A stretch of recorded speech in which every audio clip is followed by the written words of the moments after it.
si l'on veut regarder les choses telles qu'elles se sont passées, pas simplement en 97, mais en 92, en 93 et en 94, qui était l'initiateur des combats.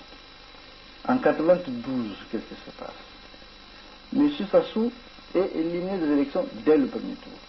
Président de la République en exercice. C'est rare. Il reste donc M. Lissouba et M. Kolera. Et M. Lissouba gagne au deuxième tour.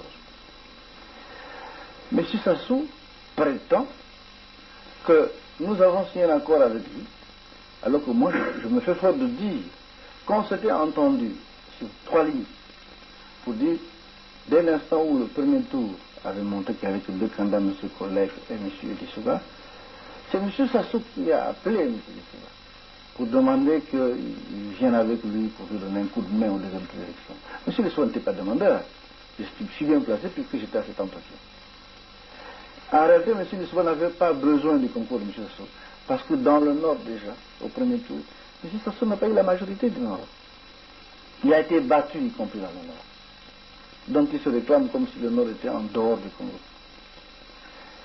Et M. Lissouba, qui est un monsieur bien éduqué, qui pensait que bon, c'était un ancien président qui faisait une proposition, a accepté le principe. Nous sommes allés donc au deuxième tour de l'élection. On n'a pas vu véritablement la participation à ce deuxième tour des forces de M. Sassou. M. Lissouba a été élu.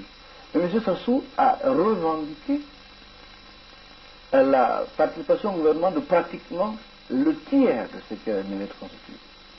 M. Lissouba, quand il est venu, avait un discours très clair. Si je gagne, je vais m'efforcer de gouverner avec tout le monde. Et c'est ce qu'il a voulu faire. Et il l'a fait.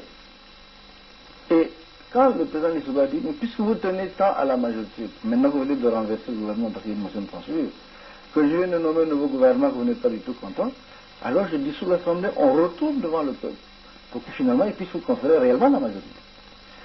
Ils n'ont pas voulu de cette démarche parce qu'ils savaient très bien qu'ils seraient battus. Et ils ont commencé à poser les barricades. C'est là qu'apparaît le premier phénomène des miliciens. Cobra. Novembre 92. Donc c'est pas 97. Novembre 92. Les Cobras sont de qui? De M. Sassou. Et c'est là qu'apparaît aussi les ninjas. Et c'est là qu'apparaît le phénomène de la distribution de la cocaïne de manière ouverte à des jeunes de 14, 15, 16 ans, pour qu'ils soient en mesure d'être plus alertes pour participer au combat.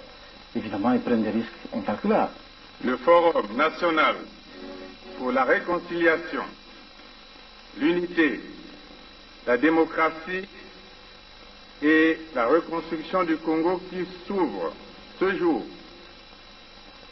constituera, à n'en point douter, une césure dans l'histoire de notre pays,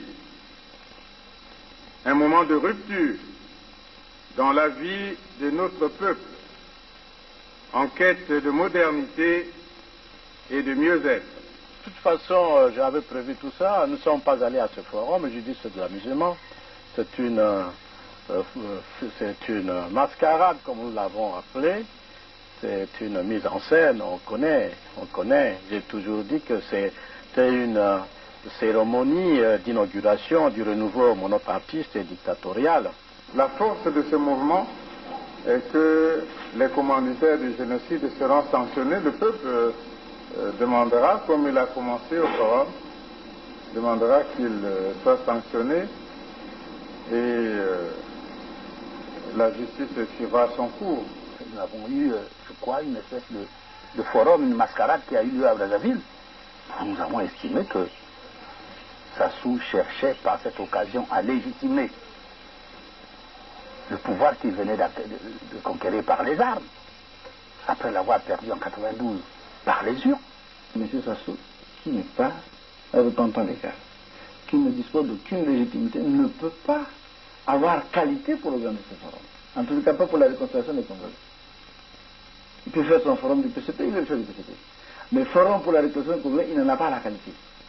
Parce que le gouvernement légal, c'est nous. C'est nous qui devons prendre l'initiative de ce forum. Je crois que le problème de fond se trouve lui-même dans l'histoire de notre pays. L'histoire de notre pays est faite de violence au moment de l'alternance. Pouvons dire que depuis les indépendances. Il n'y a jamais eu d'alternance qui se passe dans la paix et la sérénité. Même quand nous disons, nous, que 92 s'est bien passé, en 92, il y a eu une conférence nationale. Et que la conférence nationale a été une espèce de coup d'État populaire qui a amené d'autres institutions, qui a mis en place un acte fondamental face à une constitution qui existait. Donc, Sassou n'est pas parti du pouvoir en 92 parce qu'il l'a voulu. Sassou est parti du pouvoir en 92 parce que l'ensemble du peuple en avait assez du monopartisme et aspirait normalement à la démocratie. Nous l'avions dit dès les premiers moments. Il s'agissait véritablement d'un coup d'État. Il a voyagé, est allé à Hanoï, il est allé au sommet ACP, il est allé à Paris, il a été très bien accueilli, il n'y a pas eu de déclaration d'hostilité. Tout ce qu'on lui demande, c'est de rétablir le régime démocratique. Il aurait été l'auteur d'un coup d'État, on ne l'aurait pas accepté entre nous. Écoutez, en ce qui concerne le Congo, les choses sont, me semble-t-il, beaucoup plus simples maintenant. On a parlé de guerre civile. Il n'y a pas eu de guerre civile au Congo. Et le Congo ne pouvait pas se permettre une guerre civile compte tenu de la manière dont les Congolais se sont organisés pour faire de leur démocratie une démocratie spécifique adaptée à leurs besoins. Nous savions que l'idée de revenir au pouvoir coûte que coûte n'avait pas quitté M. Sassou Nguesso.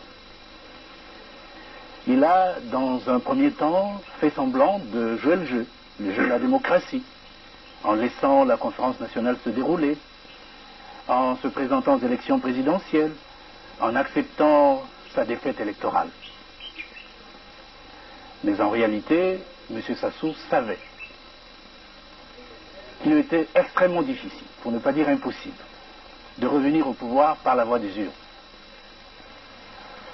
C'est ainsi qu'en réalité, à tout moment, il a privilégié l'option de la force. Quand il prend le pouvoir du 18 mars 1977 au 6 avril 1977, qu'est-ce qu'il fait? Tous les gens qui sont changés pendant cette période, dont le président Massamba Deba, le canal de Yéna, sont exécutés, plus tout ce qui peut être considéré comme témoin à charge de ce qui s'est passé chez Ngozi. Ça, c'est le monsieur propre. Donc, celui qui a l'habitude d'exécuter des sales besoins, qui ne donne aucune valeur à la vie humaine, c'est un monsieur propre. Les gens qui étaient en fonction officielle normale pour défendre la République, c'est ça les génocidaires. C'est une définition certainement particulière. Mais il est particulier à M. Sassou qui est un monsieur particulier qui ne sait pas ce que c'est la loi.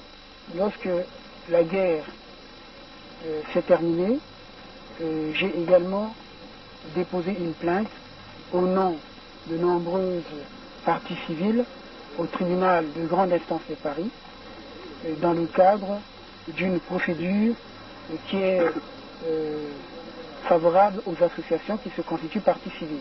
On peut également, bien sûr, en initiant des procédures sur le plan national, lancer des mandats d'arrêt, demander que, par exemple, la France extrade.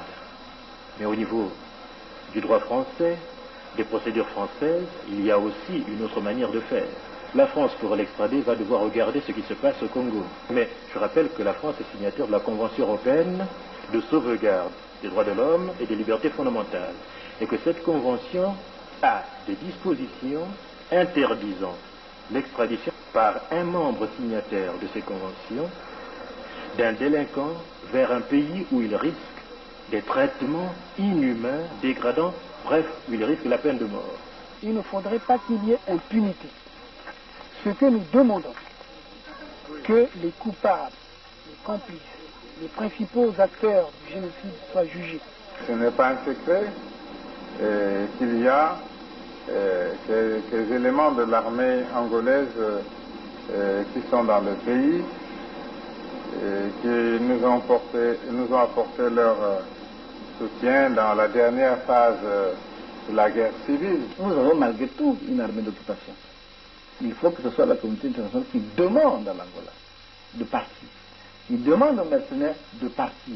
Et je pense qu'il y a eu des échos, parce que la déclaration de l'Union européenne va dans ce sens, la déclaration du gouvernement américain va dans ce sens, la déclaration de l'ONU va dans ce sens.